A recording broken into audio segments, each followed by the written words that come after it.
हरि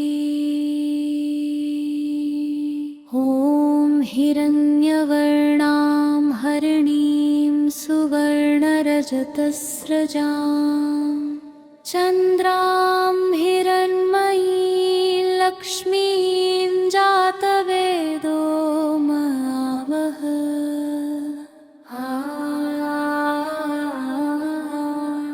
तामावः जातवेदो लक्ष्मीमनपगामिनी यस्या हिरण्यं विन्देयं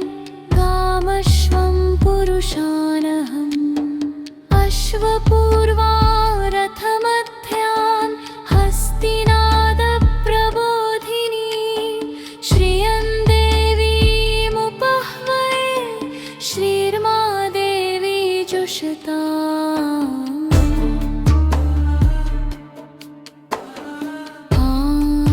स्मितां हिरण्यप्राकारामार्द्रां ज्वलन्तीं तृप्तां तर्पयन्तीं पद्मे स्थितां पद्मवर्णां तामिहोपह्वये श्रियं चन्द्रां प्रभासां यशसा ज्वलन्तीं श्रियं लोके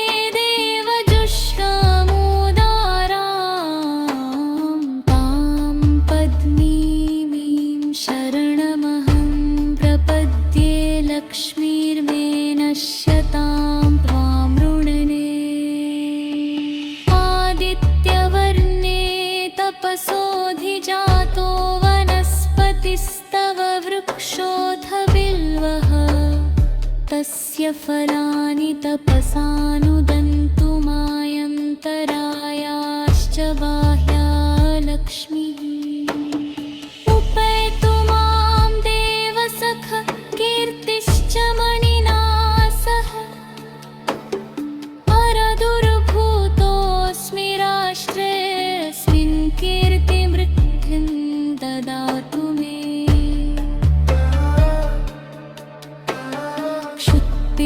क्षुत्पिपासामलां ज्येष्ठामलक्ष्मीनाशयाम्यहम् अभूतिमसमृद्धिं च सर्वां निर्नुद मे गृहात् गन्धद्वारां दुराधर्षां नित्यपुष्कङ्करीषिणी ईश्वरी सर्वभूतानां तामिहोपह्वये श्रियं वंसः काममाकुतिं वाचः सत्यमशीमहि पशूनारूपमन्नस्य मयि श्रेयतां यशवी कर्दमेन प्रजा भूता मयि सम्भव कर्दमा श्रियं वासय मे कुले मातरं पद्ममालिनी आपसृजन्तु स्निग्धानि चिक्लितवसु मे गृहे नीचदेवी मातरं श्रियं वासय मे कुले आर्द्रां पुष्करिणीं पुष्टि पिङ्गलां पद्ममालिनीं चन्द्रां हिरण्मयी लक्ष्मीं जातवेदो मावः आर्द्रायः करिणी यष्टि सुवर्णा हेममालिनी सूर्यां हिरण्मयी लक्ष्मीं जातवेदो मावः तामावः जातवेदो लक्ष्मीमनपगामिनी यस्यां हिरण्यं प्रभूतं गावो दास्योश्वान् विन्देयं पुरुषानम् यः शुचिः प्रयतो भूत्वा जुहुयादाज्यमन्वहम् सूक्तं पञ्चदशर्चं च श्रीकामः सततं जपेत् पद्मानने पद्मऊरु पद्माक्षी पद्मसंभवे त्वं मां भजस्व पद्माक्षी येन सौख्यं लभाम्यहम् अश्वदायी गोदायी धनदायी महाधने धनं मे जुषतां देवि सर्वकामाश्च देहतु पुत्रपौत्रधन धान्यं हस्त्यश्वादिगवेरथं प्रजानां भवसि माता आयुष्मन्तं करोतु मां धनमग्निर्धनं वायुर्धनं सूर्यो धनं वसुः धनमिन्द्रो बृहस्पतिर्वरुणं धनं श्नुते वैनतेय सोमं पिबतु वृत्रः सोमं धनस्य सोमिनो मह्यं ददातु सोमिनः न क्रोधो न च मात्सर्य न लोभो नाशुभा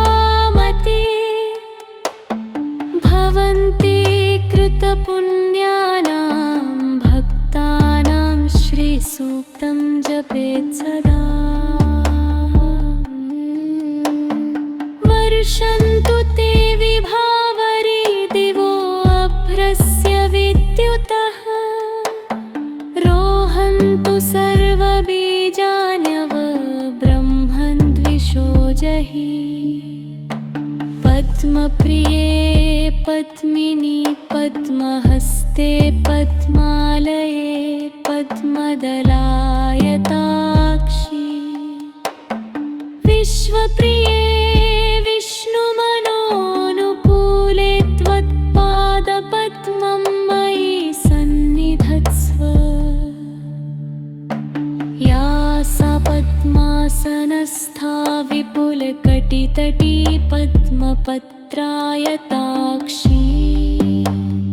गम्भीरवर्तनाभिः स्तनभरनमिता शुभ्रवस्त्रोत्तरीया यश्मिर्दिव्यैर्गजेन्द्रैर्मणिगणखचितैः स्नापिता हेमकुम्भैः नित्यं सा पद्महस्ता मम वसतु गृहे सर्वमाङ्गल्ययुक्ता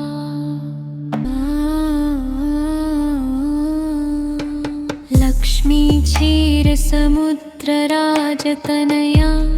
श्रीरङ्गधामेश्वरी दासीभूतसंस्तदेववनिता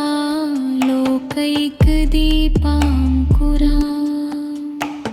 श्रीमन्मन्दककक्षलब्धविभव ब्रह्मेन्द्रगङ्गाधरा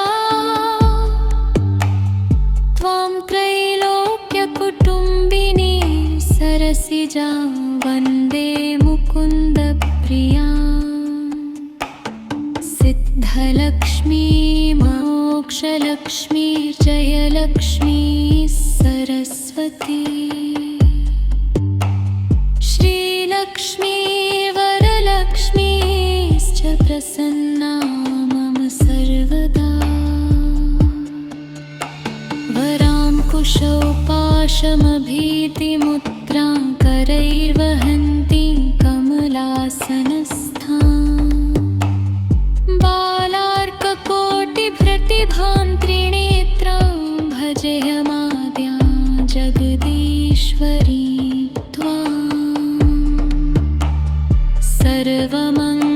सर्वमङ्गलमाङ्गल्ये शिवे सर्वार्थसाधिके शरण्ये त्र्यम्बके देवि नारायणि नमोऽस्तु ते सरसिजनिलये सरोज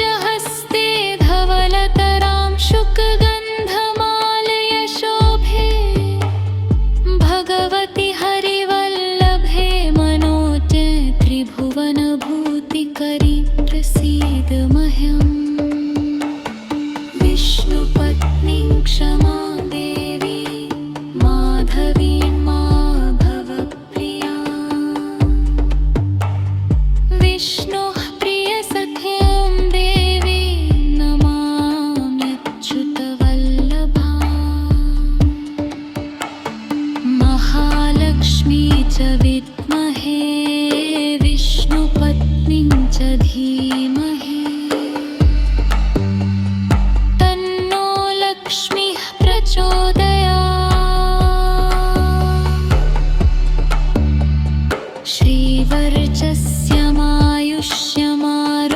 श्रीवर्चस्यमायुष्यमारोग्यमाविधात् पवमानं महीयते धनं धान्यं पशुं बहुपुत्रलाभं शतसंवत्सरं दीर्घमायुः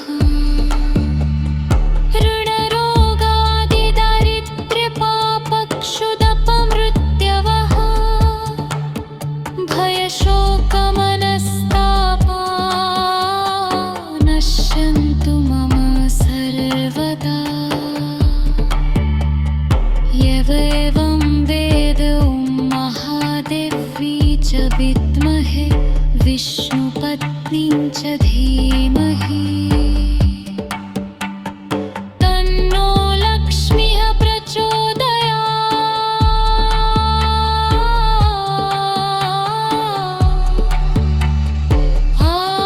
ॐ शान्ति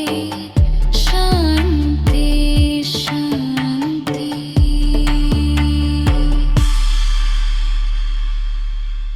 हरि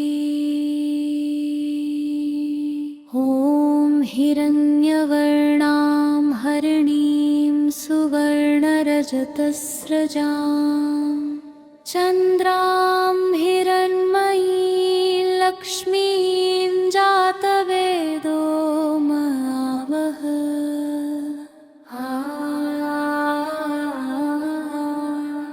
तामावः जातवेदो लक्ष्मीमनपगामिनी यस्या हिरण्यं विन्देयं कामश्वं पुरुषानहम् अश्वपूर्वा रथमध्यान् हस्तिनादप्रबोधिनी श्रियं देवीमुपह्वये श्रीर्मा देवी जुषताम्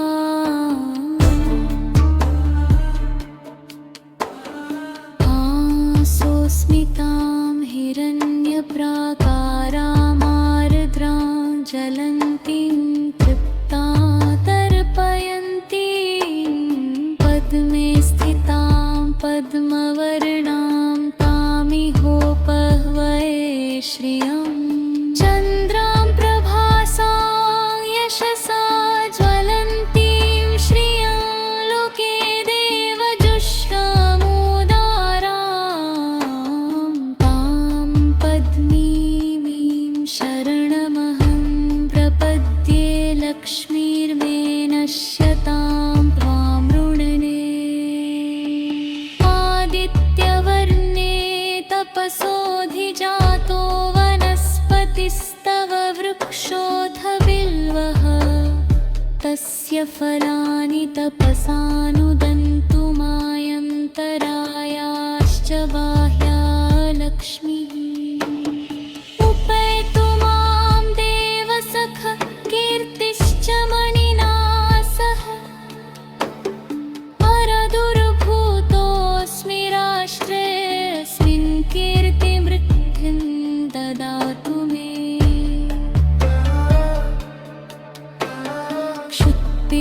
क्षुत्पिपासामलां ज्येष्ठामलक्ष्मीनाशयाम्यहम् अभूतिमसमृद्धिं च सर्वां निर्नुद मे गृहात् गन्धद्वारां दुराधर्षां नित्यपुष्कङ्करीषिणी ईश्वरी सर्वभूतानां तामिहोपह्वये श्रियं कंसः काममाकूत वाचः सत्यमशीमहि पशूनारूपमन्नस्य मयि श्रीश्रयतां यशवी कर्दमेन प्रजा भूता मयि सम्भव कर्दमा श्रियं वासय मे कुले मातरं पद्ममालिनी आपसृजन्तु स्निग्धानि चिक्ली तव सुमे गृहे नीचदेवी मातरं श्रियं वासय मे कुले आर्द्रां पुष्करिणी पुष्टि पिङ्गलां पद्ममालिनी चन्द्रां हिरण्मयी लक्ष्मीं जातवेदो मावह आर्द्रायः करिणी यष्टि सुवर्णा हेममालिनी सूर्यां हिरण्मयी लक्ष्मीं जातवेदो मावह तामावह जातवेदो लक्ष्मीमनपगामिनी यस्यां हिरण्यं प्रभूतं गावो दास्योश्वान् विन्देयं पुरुषाणाम् यः शुचिः प्रयतो भूत्वा जुहुयादाज्यमन्वहम् सूक्तं पञ्चदशर्चं च श्रीकामः सततं जपेत् पद्मानने पद्मऊरु पद्माक्षी पद्मसंभवे त्वं मां भजस्व पद्माक्षी येन सौख्यं लभाम्यहम् अश्वदायी गोदायी धनदायी महाधने धनं मे जुषतां देवि सर्वकामाश्च देहकु पुत्रपौत्रधन धान्यं हस्त्यश्वादिगवेरथम् प्रजानां भवसि माता आयुष्मन्तं करोतु मां धनमग्निर्धनं वायुर्धनं सूर्यो धनं वसुः धनमिन्द्रो बृहस्पतिर्वरुणं धनं श्नुते वैनतेय सोमं पिबतु वृत्रः सोमं धनस्य सोमिनो मह्यं ददातु सोमिनः न क्रोधो न च मात्सर्य न लोभो नाशुभा भवन्ति कृतपुण्यानां भक्तानां श्रीसूक्तं जपेत् सदा वर्षन्तु ते विभावरी दिवो अभ्रस्य विद्युतः रोहन्तु सर्वबीजान्यव ब्रह्मन् द्विषो जहि पद्मप्रिये पद्मिनी पद्महस्ते पद्मालये पद्मदलायताक्षी विश्वप्रिये विष्णुमनोनुकूले त्वत्पादपद्मं मयि सन्निधत्स्व या सा पद्मासनस्था विपुलकटितटी पद्मपत्रायताक्षी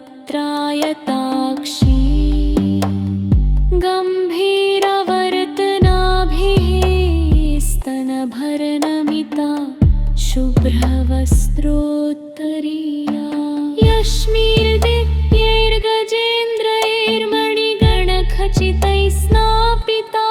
हेमकुम्भैः नित्यं सा पद्महस्ता मम वसतु गृहे सर्वाङ्गल्ययुक्ता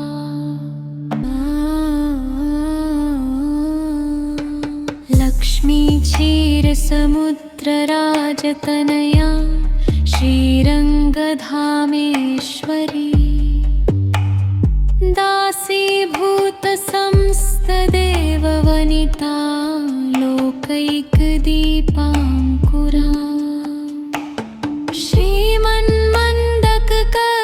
श्रीमन्मन्दककक्षलब्धविभव ब्रह्मेन्द्रगङ्गाधरा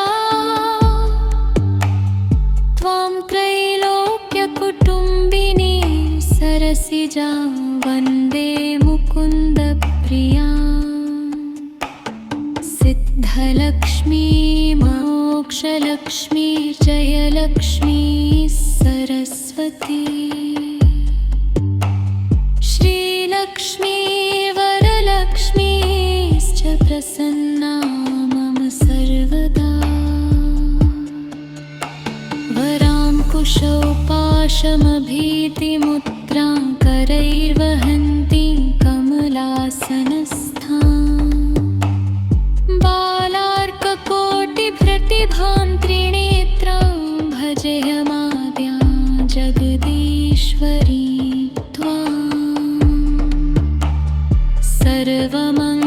सर्वमङ्गलमाङ्गल्ये शिवे सर्वार्थसाधिके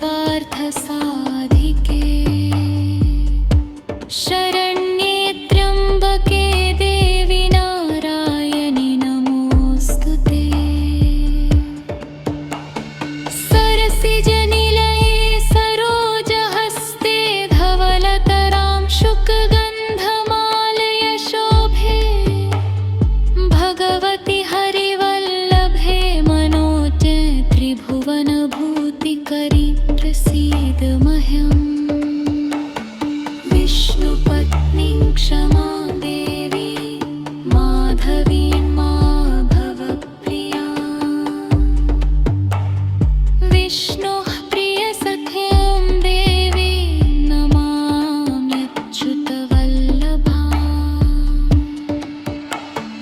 महालक्ष्मी च विद्महे विष्णुपत्नीं च धीमहि तन्नो लक्ष्मीः प्रचोदयात्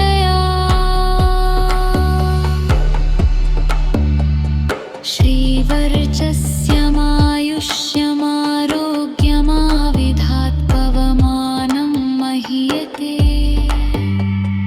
धनं धान्यं पशुं बहुपुत्रलाभं शतसंवत्सरं दीर्घमायुः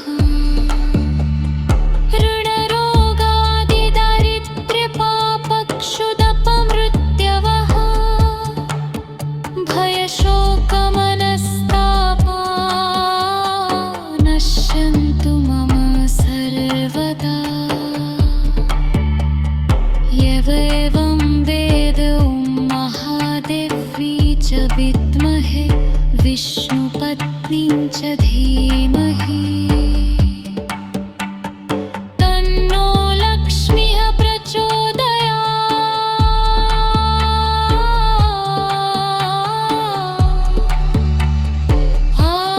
ॐ शान्ति शान्ति शान्ति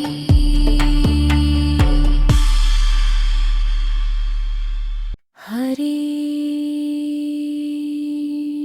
ॐ हिरण्यवर्णां हरिणीं सुवर्णरजतस्रजां चन्द्रां हिरण्मयीं लक्ष्मीं जातवेदो महावः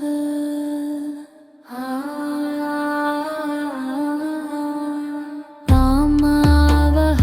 जातवेदो लक्ष्मीमनपगामिनी यस्या हिरण्यं विन्देयं कामश्वं पुरुषानहम् अश्वपूर्वा रथमध्यान् हस्तिनादप्रबोधिनी श्रियं देवीमुपह्वये श्रीर्मा देवी जुषता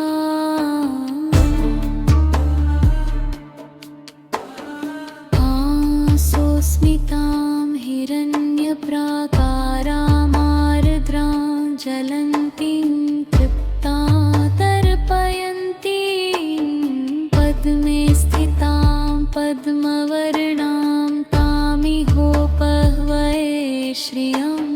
चन्द्रां प्रभासां यशसा ज्वलन्तीं श्रियं लोके देवजुष्टामुदारां तां पद्मिनीं शरणमहं प्रपद्ये लक्ष्मीर्मे नश्यतां त्वां ऋणने आदित्यवर्णे तपसोऽधिजातो वनस्पतिस्तव वृक्षोऽथ बिल्वः तस्य फलानि तपसानुदन्तुमायन्तरायाश्च बाह्या लक्ष्मीः उपैतु मां देवसख कीर्तिश्च मणिना सह परदुर्भूतोऽस्मि राष्ट्रेऽस्मिन् कीर्तिमृद्धिं ददातु मे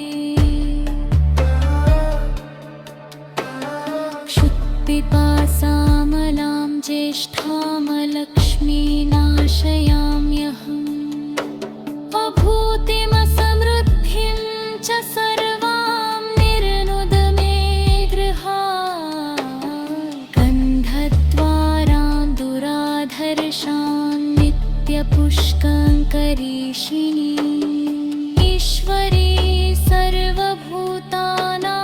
तामिहोपह्वये श्रियं कंसः काममाकुतिं वाचः सत्यमशीमहि पशूनारूपमन्नस्य मयि श्रीश्रयतां यशवी कर्दमेन प्रजा भूता मयि सम्भव कर्दमा श्रियं वासय मे कुले मातरं पद्ममालिनी आपसृजन्तु स्निग्धानि चिक्लितवसु मे गृहे नीचदेवी मातरं श्रियं वासय मे कुले आर्द्रां पुष्करिणीं पुष्टिपिङ्गलां पद्ममालिनीं चन्द्रां हिरण्मयी लक्ष्मीं जातवेदो मा वह आर्द्रायः करिणी यष्टि सुवर्णा हेममालिनी सूर्यां हिरण्मयी लक्ष्मीं जातवेदो मा वह तामहावह जातवेदो लक्ष्मीमनपगामिनी यस्यां हिरण्यं प्रभूतं गावो दास्योश्वान् विन्देयं पुरुषाणाम् यः शुचिः प्रयतो भूत्वा जुहुयादाज्यमन्वहम् सूक्तं पञ्चदशर्चं च श्रीकामः सततं जपेत् पद्मानने पद्मऊरु पद्माक्षी पद्मसंभवे त्वं मां भजस्व पद्माक्षी येन सौख्यं लभाम्यहम् अश्वदायी गोदायी धनदायी महाधने धनं मे जुषतां देवि सर्वकामाश्च देहतु पुत्रपौत्रधन धान्यं हस्त्यश्वादिगवेरथं प्रजानां भवसि माता आयुष्मन्तं करोतु मां धनमग्निर्धनं वायुर्धनं सूर्यो धनं वसुः धनमिन्द्रो बृहस्पतिर्वरुणं धनं श्नुते वैनतेय सोमं पि सोमं पिबतु वृत्रः सोमं धनस्य सोमिनो मह्यं ददातु सोमिनः न क्रोधो न च मात्सर्य न लोभो नाशुभा मतिः भवन्ति कृतपुण्यानां भक्तानां श्रीसूक्तं जपेत् सदा वर्षन्तु ते विभावरी दिवो अभ्रस्य विद्युतः रोहन्तु सर्वबीजान्यव ब्रह्मन् द्विषो जहि पद्मप्रिये पद्मिनी पद्महस्ते पद्मालये पद्मदलायताक्षी विश्वप्रिये विष्णुमनोनुकूले त्वत्पादपद्मं मयि सन्निधत्स्व या सा पद्मासनस्था विपुलकटितटी पद्मपत्रायताक्षी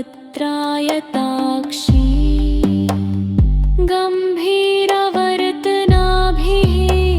स्तनभरनमिता शुभ्रवस्त्रोत्तरीया यश्मिर्दिव्यैर्गजेन्द्रैर्मणिगणखचितैः स्नापिता हेमकुम्भैः नित्यं सा पद्महस्ता मम वसतु गृहे सर्वमाङ्गल्ययुक्ता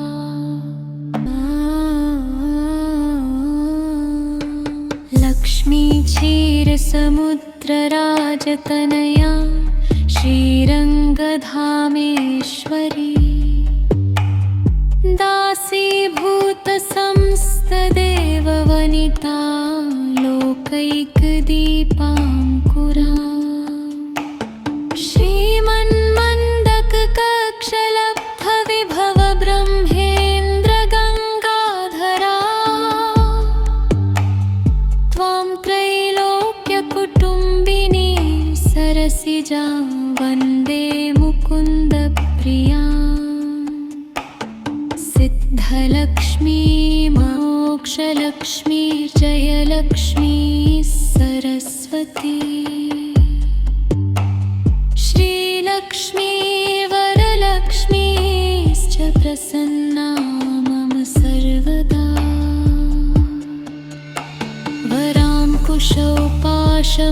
वराङ्कुशौपाशमभीतिमुद्रां करैर्वहन्तीं कमलासनस्थां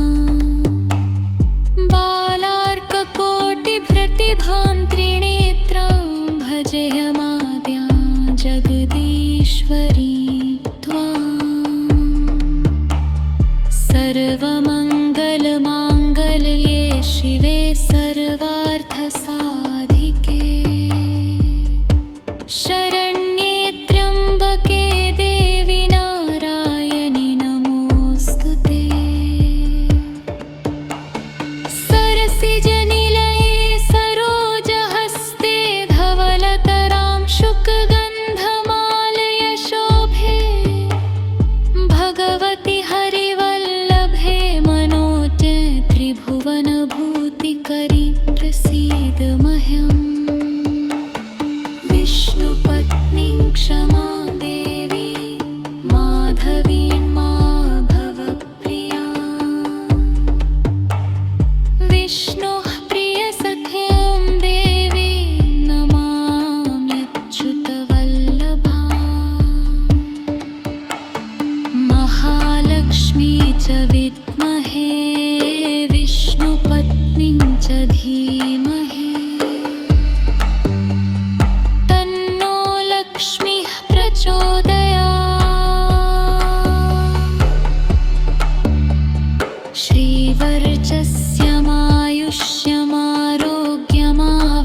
धीमहि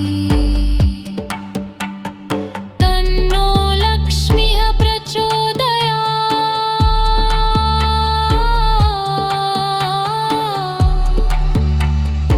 ॐ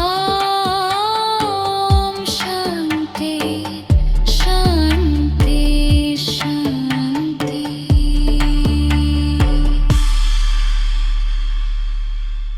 हरि ॐ हिरण्यवर्णां हरिणीं सुवर्णरजतस्रजां चन्द्रां हिरण्मयीं लक्ष्मीं जातवेदो महावः।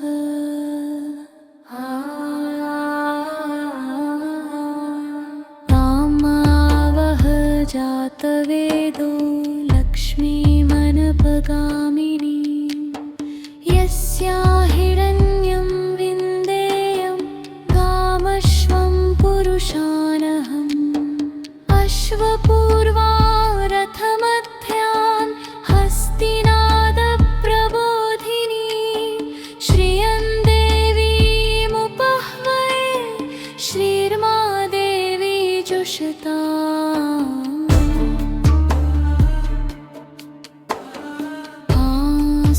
स्मितां हिरण्यप्राकारामार्द्रां ज्वलन्तीं तृप्तां तर्पयन्तीं पद्मे स्थितां पद्मवर्णां तामिहोपह्वये श्रियं। चन्द्रां प्रभासां यशसा ज्वलन्तीं श्रियं लोके देवजुष्टामुदारां तां पद्मिनीं शरणमहं प्रपद्ये लक्ष्मीर्मे नश्यतां त्वां ऋणने। आदित्यवर्णे तपसोऽधिजातो वनस्पतिस्तव वृक्षोऽथ बिल्वः तस्य फलानि तपसानुदन्तु मायन्तरायाश्च बाह्या लक्ष्मीः। उपैतु मां देवसख कीर्तिश्च मणिना सह परदुर्भूतोऽस्मि राष्ट्रेऽस्मिन् कीर्तिमृद्धिं ददातु मे। क्षुत्पिपासामलां ज्येष्ठामलक्ष्मीनाशयाम्यहम्। अभूतिमसमृद्धिं च सर्वां निर्नुद मे गृहात्। गन्धद्वारां दुराधर्षां नित्यपुष्कङ्करीषिणी ईश्वरी सर्वभूतानां तामिहोपह्वये श्रियं। पुंसः काममाकुतिं वाचः सत्यमशीमहि पशूनारूपमन्नस्य मयि श्रीश्रयतां यशवी। कर्दमेन प्रजा भूता मयि सम्भव कर्दमा श्रियं वासय मे कुले मातरं पद्ममालिनी। आपसृजन्तु स्निग्धानि चिक्लितवसु मे गृहे नीचदेवी मातरं श्रियं वासय मे कुले। आर्द्रां पुष्करिणीं पुष्टि पिङ्गलां पद्ममालिनीं चन्द्रां हिरण्मयी लक्ष्मीं जातवेदो मावः। आर्द्रायः करिणी यष्टि सुवर्णा हेममालिनी सूर्यां हिरण्मयी लक्ष्मीं जातवेदो मावः। तामावः जातवेदो लक्ष्मीमनपगामिनी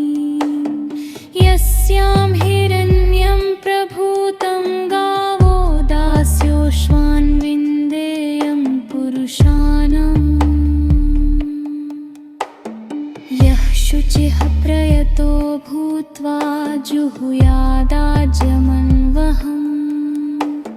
सूक्तं पञ्चदशर्चं च श्रीकामः सततं जपेत् पद्मानने पद्मऊरु पद्माक्षी पद्मसंभवे त्वं मां भजस्व पद्माक्षी येन सौख्यं लभाम्यहम् अश्वदायी गोदायी धनदायी महाधने धनं मे जुषतां देवि सर्वकामाश्च देहतु पुत्रपौत्रधन धान्यं हस्त्यश्वादिगवेरथम् प्रजानां भवसि माता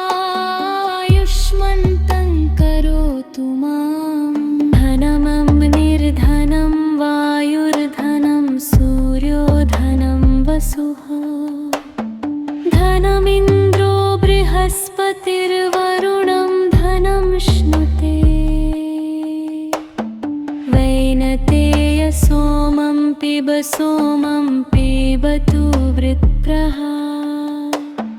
सोमं धनस्य सोमिनो मह्यं ददातु सोमिनः न क्रोधो न च मात्सर्य न लोभो नाशुभामति भवन्ति कृतपुण्यानां भक्तानां श्रीसूक्तं जपेत् सदा वर्षन्तु ते विभावरी दिवो अभ्रस्य विद्युतः रोहन्तु सर्वबीजान्यव ब्रह्मन् द्विषो जहि पद्मप्रिये पद्मिनी पद्महस्ते पद्मालये पद्मदलायताक्षी विश्वप्रिये विष्णुमनोनुकूले त्वत्पादपद्मं मयि सन्निधत्स्व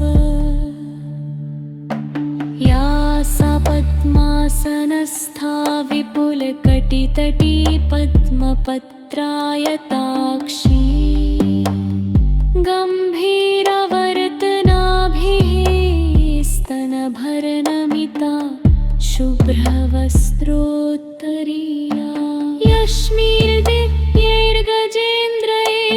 यश्मिर्दिव्यैर्गजेन्द्रैर्मणिगणखचितैः स्नापिता हेमकुम्भैः नित्यं सा पद्महस्ता मम वसतु गृहे सर्वमाङ्गल्ययुक्ता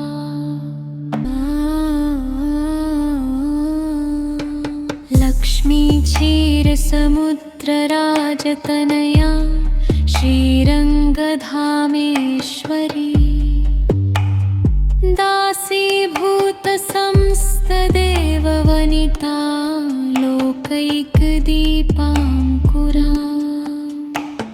श्रीमन्मन्दककक्षलब्धविभव ब्रह्मेन्द्रगङ्गाधरा त्वां त्रैलोक्यकुटुम्बिनी सरसिजां वन्दे मुकुन्दप्रिया सिद्धलक्ष्मी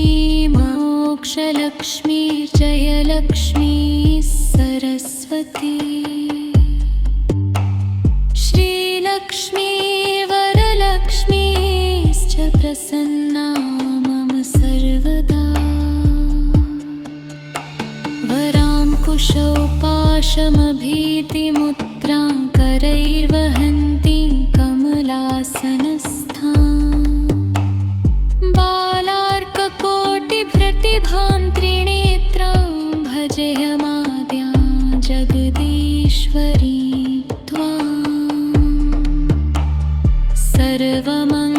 सर्वमङ्गलमाङ्गल्ये शिवे सर्वार्थसाधिके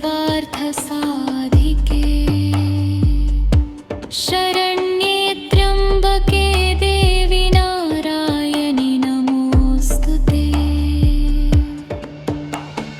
सरसिजनिलये सरोज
लक्ष्मीं च धीमहि